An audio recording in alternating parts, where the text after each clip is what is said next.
and welcome to Wednesday Wisdom.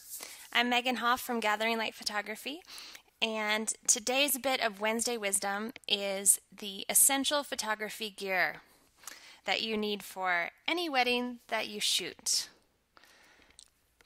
Here's what you'll learn in this video. First of all, you need to know that unlike most photographers, I'm not a big gear person. I don't get all excited about all of my gear. I do have a very nice cameras and lenses and flashes, but I have resisted making this video for a long time, but many people ask me about this. So this is just for you. So here's what you'll learn in this video. First of all, what lenses you need to capture the wedding day to the fullest. Next, how to get the equipment you need when you don't have the budget you want. And finally, the number one thing you must bring to every wedding that you shoot.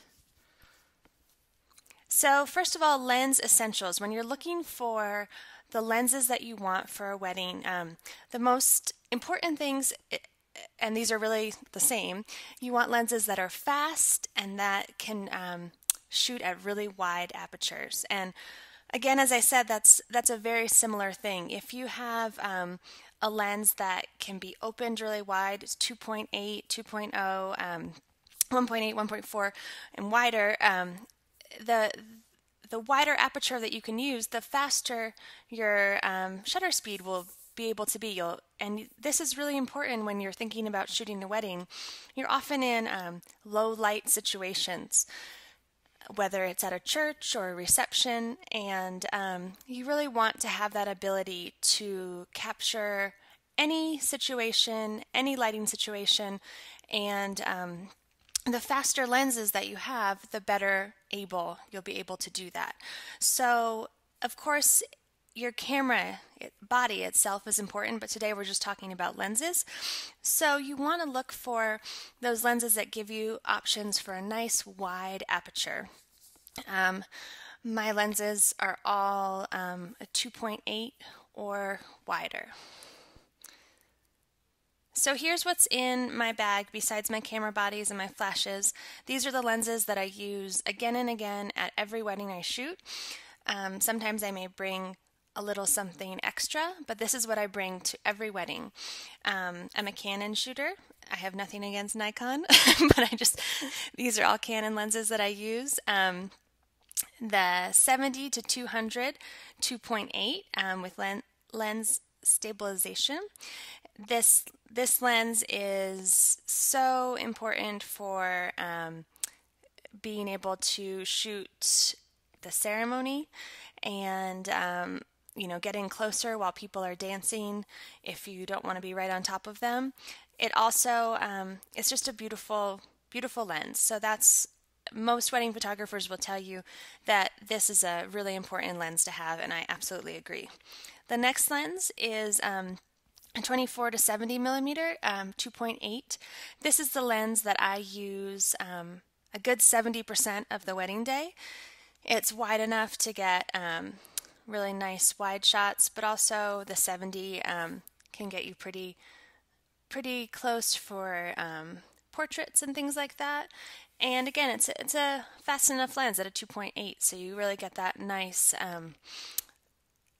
a nice look to it. So this lens is so essential and important to me, and I use it all the time. And finally, the 50 millimeter 1.4. This is just a great lens. It's beautiful, beautiful for shooting portraits of people, especially, or details, or anything where you want that nice, soft, blurred background and just very sharp. Whatever you're focusing on. And at 1.4 you can shoot in really low lighting situations and get gorgeous photos. So those are the essential lenses that are in my bag that I bring with me to every wedding. And if you have those, I truly believe that you're all set. But that sounds kind of expensive when you when you take it all into consideration. So should you go for it and just spend the thousands and thousands of dollars that you need to get the nicest camera and flashes and lenses? You could, and if you have the clients coming in and the wedding's booked and you'll be able to pay that off quickly, that may be the best choice for you. But if you're starting out more slowly and you still want the highest quality lenses for the wedding day, but you don't necessarily have that many weddings booked, you can rent lenses before you buy them. And this can be a great way to try things out, make sure that this is the right thing for the style that you shoot before you make the big investment. And you can reserve and order these online and they get sent directly to your house. So here's just a couple websites you may want to look at: borrowlenses.com or lensprotogo.com, and there's lots others. And if you live in a place with a really nice camera shop, they often rent lenses right there. So you may just want to go to your local camera shop and ask them as well. But finally, the number one most essential thing that you must bring with you to a wedding, and I truly, truly believe this, is that you must bring your unique eye, your enthusiasm. Honestly, there is no piece of equipment that can replace that. My first few years that I was shooting weddings, I didn't have the nicest equipment. I didn't have the fanciest camera. And I think I gave nice images, really beautiful images to my clients, and they were very happy. So just remember that nothing can replace you, your talent, your hard work, and your love of what you do. So if you have those things, then the equipment should be secondary. So don't forget that. And as always, I hope that was helpful for you. And if you haven't already, go to photobiz-secrets.com and you'll get more free training videos, free tips, and weekly Wednesday wisdom for your photography business. Again, I'm Megan Hoff from Gathering Light Photography, and have a great day.